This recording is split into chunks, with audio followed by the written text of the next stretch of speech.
Welcome to the Dr. Friday Show, and thank you for watching. Today we got an awesome show. We're going to be making a senga, which is basically a sandwich to you that's going to talk all about taxes. Then we're going to talk about how you can put more money in your pocket and know more about what you're doing. This is the holiday season. We need to know about budgets, and we need to know what we're doing. So the first thing we're going to go to is the kitchen. That's right. We're going to head over to the kitchen and find out exactly what's in this senga. Welcome to Dr. Friday's Kitchen, and the only time you're ever going to see me with mustard or anything else is pretty much when I'm designing a senga for you. So first thing we have, different types of bread, right? So first thing, bread to me represents what kind of exemptions do you have? Are you married with just you and your wife? Do you have family? Maybe you've got a number of children. You just kind of put them, add them on, take them off, depending on what you're going to have. Or maybe you're single, and if you're single, you pretty much have very little when it comes to deductions. And welcome to my world. All right, next thing we're going to have is a little butter. Butter is your basics, guys.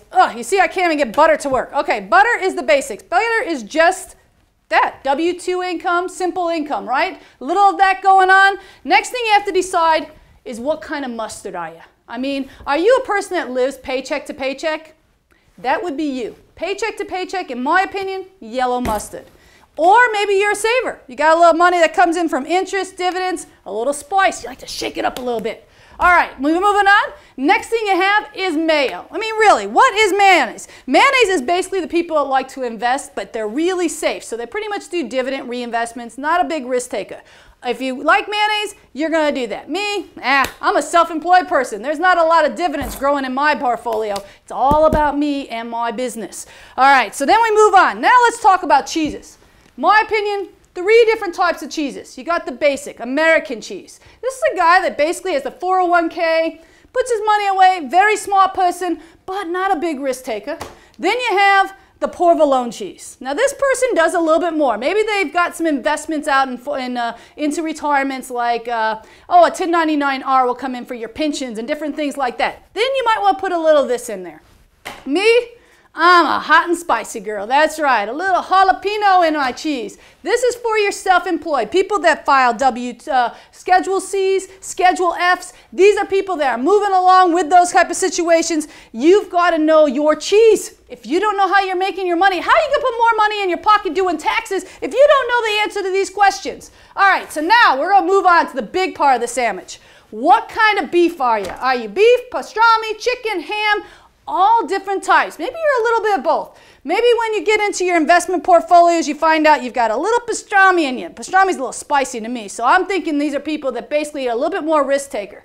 But on the other hand, you maxed out your 401k, you gotta love your savings credit. And don't forget the saver's credit, because that's gonna put up to $2,000 in your pocket. I always try to max out my savings credit, especially if you make less than $65,000. Now, we're gonna get into the bread and butter. Or I should say, sandwich, bread and butter. We're talking about onions and all the garnishments. This is your Schedule A, okay? For any of you guys are doing, Schedule A is onions.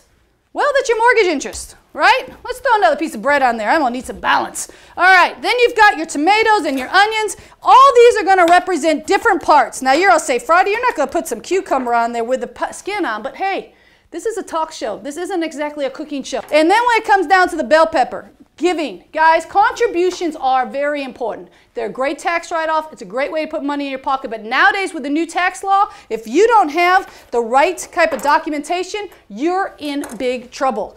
All right, and then you got to have your tomatoes and all the different things that represent your givings. And when we go down the line, you're going to want to make sure you also finish the sandwich off with lettuce. That means you're going to put a lot of extra into your taxes. We're talking about all the things like your auto registration and all the different things that go along with that. When you're finished, you're going to cut your senga in half and you're going to dig in. I hope that this made a little sense when it came to an exploding sandwich, but it meant you put more money in your pocket, and I hope you enjoyed my senga and the way to put the tax burden back on the government. Okay, so we're going to have to take a break, but when we get back with the Dr. Friday Show, we are going to be talking to a computer company. So if you've got a sick computer or a computer not quite performing the way you think it should, you need to watch this interview. You also need to keep watching the Dr. Friday Show. We're going to say more money in your pocket, tax savings. It's tax season before you know it, and we're going to find ways for you to keep more of that hard-earned money in your pocket instead of having to pay good old Uncle Sam. So keep watching. We're going to be right back.